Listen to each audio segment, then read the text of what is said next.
Hello mga Mads Maring, it's me again and another day, another life na punta mga Mads Maring no. And then for today's video ay mga Mads Maring kay naami ani sa Massaw Beach Resort and Spa located at Mati City, Davao Oriental.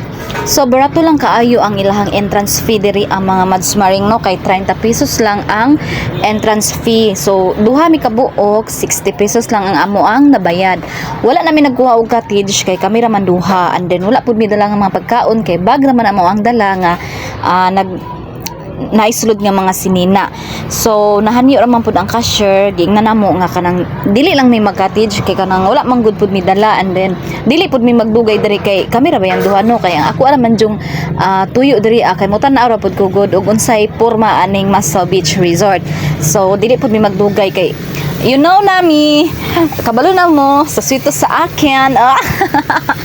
Basta nga mulaag ko, bahala na ganig di ko makaligo basta kay ang ako ang photoshoot dara di jud na mawala. So mao man jud na ako ang tuyo pag manglaag mi. So bahala na nang ligo-ligo, pero naligo gud gihapon mi, pero kadyot ra kay pila ra gyud ligo sa pobre pila ra gyud ligo sa pobreng tawo. So kadyot ra no, kay mauli pa pud baya mi no. So gikan atong hagdanan atong ginaugan ganina guys no, kay taas-taas pud ay kaayo, hantod pa mi dito asa kinatumyan. So as you can see, di ba layo pa kaayo. So amo gyud pud ning gisubay gyud pud namo ning ilahang kuan diri oy latayan lisod pod. So sa kanang atong maagian dira mga kwarto-kwarto na siya no. So andaan na siya na siya taas, pero nangutan ako atong caretaker diri kung pilay bayad. Naapod sa mga 5,000 ang mabayad dira sa kanang ilahang kuan, mga kanang ilahang murag cottage kunuhay, pero andanas na nindot na kay sakto ang kadako. So ingon ani no, so nindot jud ka UTI. So sa una dili pa daw na ingon ani kanindot ang Massaw, pero karon na renovate na siguro nila, mao nang naingon ani na gid siya kadindot. So tanawa gud ang tubig dagat mga Mads Maring, nag green nga nag blue. So gihubo sa nako akong jacket diri ang mga Mads Maring kay perting inita. So manang ako ana nang gibit bit and then mo continue na pud tagbaktas pa adto sa tumoy kay wa pa man tan nasangko. Kay naay pictureana dito nga katong naay na tarpaulin nga Massaw. Syempre dili gid ra to imes ato judtong adtuon.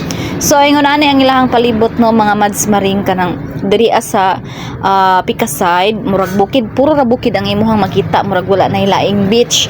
Pero diri sa Pikaside ani nila mo nay naapoy laing beach nga naay mga payag-payag nga same sa ilahag forma, pero pinubri lang tong ilaha didto kay kanang kawayan ang ilahang latayan, and then ang ilang mga payag-payag kay murag kawayan lang pod. So pinubri ra pod kaayo, siguro affordable ra ka ito ang price kay diri murag halang-halang pod gamay kay nangutana ko halang-halang. So as you can see, gamay ra ang nangaligo diri ang dapit kay dito apod sila sa naay cottage dito sa babaw, kay since dako pod baya ning Mati no, dako ning kaning Massaw ay dili ang Mati, dako ning Massaw. So naapoy cottage dito sa may entrance dapit, daghan pod gug cottage dito and then kaning diri murag ang naga-occupy ani diri kanang naga-overnight siguro nya kanang daghan kay ang 5,000 good for 12 packs naman gud daw pud to. So kadalasan sa mag-occupy ani mag-overnight good.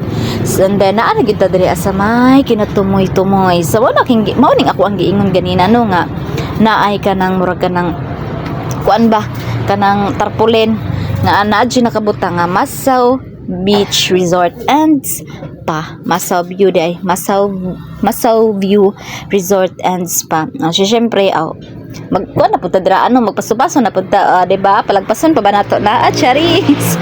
So ingon ani kanindot gyud ang Massaw. So gamay pa lang ko sa una nadunggan lang nako ni siya no nga Massaw sikat na kaayo ni siya diri sa Mati, pero wa jud ko kaadto. So after 30 years nakaadto na jud ko aning Massaw charis.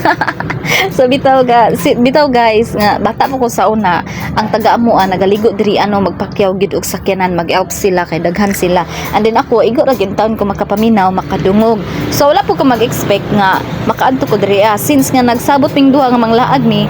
So mao ni nga ako ang giingon nga diri ta kay